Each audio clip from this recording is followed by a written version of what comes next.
அனைவருக்கும் வணக்கம். இது நவகிரக ரத்னா ஜோதிட ஆராய்ச்சி மையம். நான் உங்கள் ஜோதிடன் கா. ஐயப்பசாமி. இன்று ஒரு ஜோதிட தகவல் நிகழ்ச்சியில்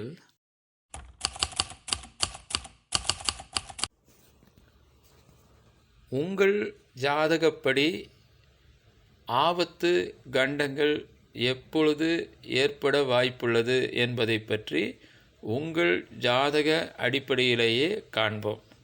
உங்களுக்கு லக்னாதிபதி திசை நடைபெற்று கொண்டிருந்தால் 7 புத்தியில் ஆபத்து கண்டங்கள் ஏற்படும்.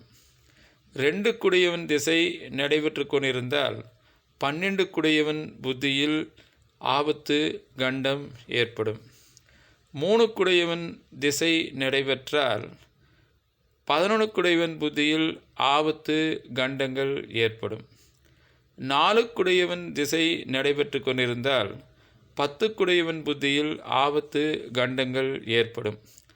5 திசை நடைபெற்று கொண்டிருந்தால் 9 புத்தியில் ஆபத்து கண்டங்கள் ஏற்படும். 6 திசை நடைபெற்று கொண்டிருந்தால் 8 புத்தியில் ஆபத்து கண்டங்கள் ஏற்படும். 7 திசை நடைபெற்று கொண்டிருந்தால் லக்னாதிபதி புத்தியில் ஆபத்து கண்டங்கள் ஏற்படும்.